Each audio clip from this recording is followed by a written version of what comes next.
This is massive. I'm sure you will not see it on the mainstream media. The United Nations Human Rights Council investigated Israel wars in details and came out with this conclusion. In relation to Israel's military operations and attacks in Gaza from 7th October, we conclude that Israeli authorities are responsible for war crimes, crimes against humanity, and violations of international humanitarian and human rights law, including extermination, intentionally directing attacks against civilians and civilian objects, murder or willful killing, using starvation as a method of war, forcible transfer, gender persecution targeting Palestinian men and boys, sexual and gender-based violence amounting to torture, and cruel or inhuman treatment. Pay attention to this, the systematic weaponization of sexual violence. The Commission concluded that specific forms of sexual and gender-based violence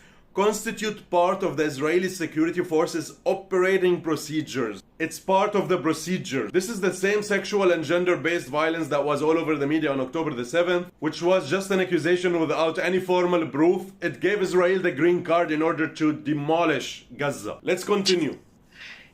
Israel's total siege of the Gaza Strip has weaponized the provision of life-sustaining necessities for strategic and political gains, including through cutting off supplies of water, food, electricity, fuel, and other essential supplies, including humanitarian assistance.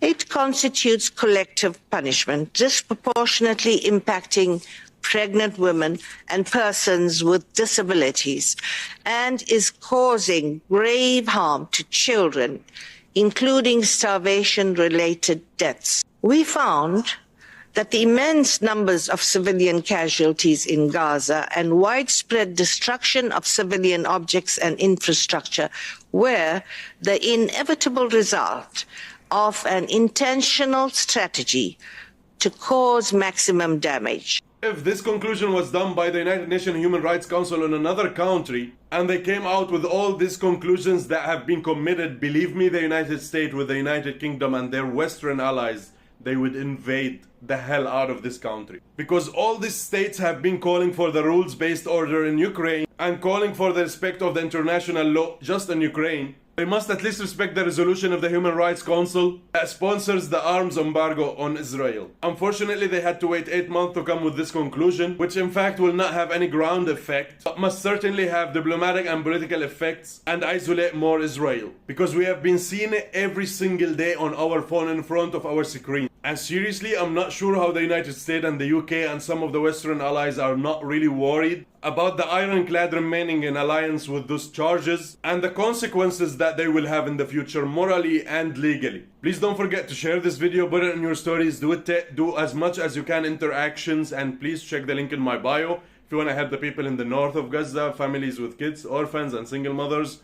Any amounts highly appreciated and greatly needed. Thank you so much. See you next video.